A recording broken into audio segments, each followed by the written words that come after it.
এরকম বেগুনের ঝাল যদি থাকে পাতে, তাহলে এক থালা ভাত হাপুস হুপুস করে উঠে যাবে নিমেষে।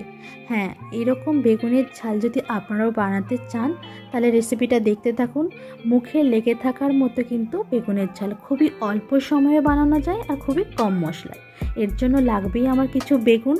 তো আমি এখানে টাটকা বেগুন নিয়ে নিয়েছি, সেটা ভালো করে ধুয়ে কেটে নেব। তো সবাই কেমন আছেন বন্ধুরা? আনমনা বিজয়িতা ব্লগ এন্ড কুকিং চ্যানেলে সবাইকে স্বাগত। তো দেখতে থাকুন রেসিপিটা। তো বেগুন কেটে নিয়েছি, তাতে আমি নুন আর হলুদ গুঁড়ো মাখিয়ে নিয়েছি, মাখিয়ে রেখে দেবো 5-10 মিনিট। তারপরে আমি কিছুটা এখানে পেঁয়াজ আর কাঁচা লঙ্কা কেটে রেডি করে রেখেছি।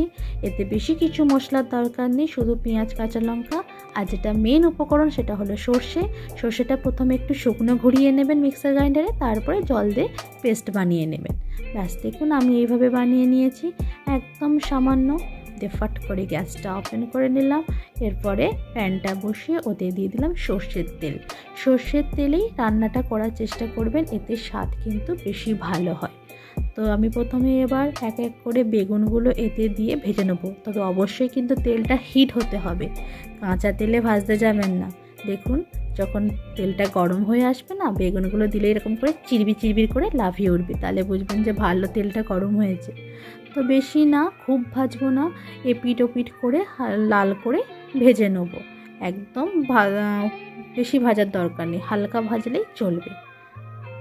দেখুন আমার ভাজা এখানে প্রায় শেষের দিকে। আমি জাস্ট এদিক ওদিক করে ভেজে নিচ্ছি, কারণ এটাতে এখনও সেদ্ধ হবে, তাই ভাতে খাওয়ার মতো ভাজার কোনো দরকার নেই। বাড়িতে অবশ্যই আপনারাও বানিয়ে দেখবেন।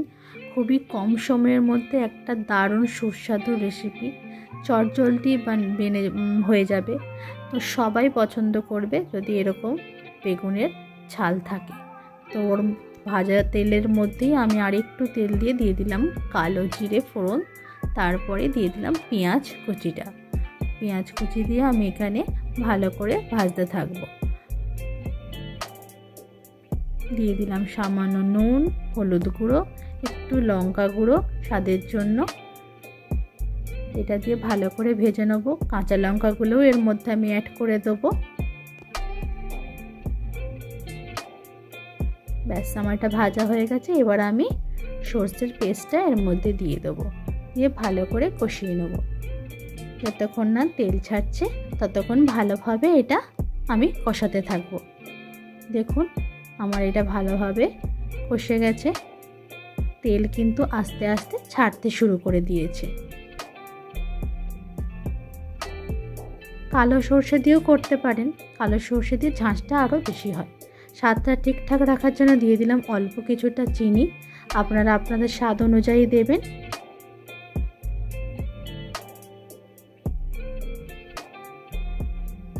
এত সুন্দর গন্ধ বেরিয়েছে, আমার এখানে তেল ছেড়ে দিয়েছে। দিয়ে দিলাম অল্প জল, সামান্য জল, এতে কিন্তু বেশি ঝোল রাখবেন না, অল্প জল দেবেন যাতে বেগুনগুলো সেদ্ধ হয়। এরকম করে টকবক করে জলটা যখন ফুটে উঠবে তখনই কিন্তু এতে আস্তে আস্তে সমস্ত ভাজা বেগুনগুলো ছেড়ে দেবেন, এভাবে ধীরে ধীরে। ফেসবুক থেকে কেউ দেখে থাকলে আমার ভিডিওটা, তাহলে অবশ্যই পেজটা ফলো করে আর একটা লাইক বাটন ক্লিক করে দেবেন। দেখুন আমি এবার চাপা দিয়ে দিয়েছিলাম, 10-15 মিনিট পরে আমি দেখছি যে আমার বেগুনের তেল ঝাল পুরো এইভাবে রেডি। বেশি ঝোল রাখিনি, আমি অল্পই ঝোল রেখেছি। আর নামানোর আগে অবশ্যই একটু কাঁচা সর্ষের তেল আর একটু ধনেপাতা কুচি দেবেন, এতে কিন্তু স্বাদটা আরও ভালো হয়ে যায়।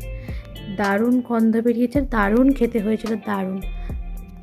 আপনারা অবশ্যই বাড়িতে বানাবেন, আর কেমন হয়েছে আমাকে কিন্তু সেটা অবশ্যই জানাবেন। ভিডিওটা ভালো লেগে থাকলে অবশ্যই লাইক শেয়ার করবেন, আর অবশ্যই চ্যানেলটাকে একটু সাবস্ক্রাইব করে দিয়ে যাবেন। তো সবাই এভাবে আমার পাশে থাকুন, দেখতে থাকুন ভিডিওটা। আজকের মতো এখানেই, নতুন ভিডিও নিয়ে আমি আবার আসবো। আর আমাকে বলবেন অবশ্যই যে আমার ভিডিওগুলো কেমন হচ্ছে।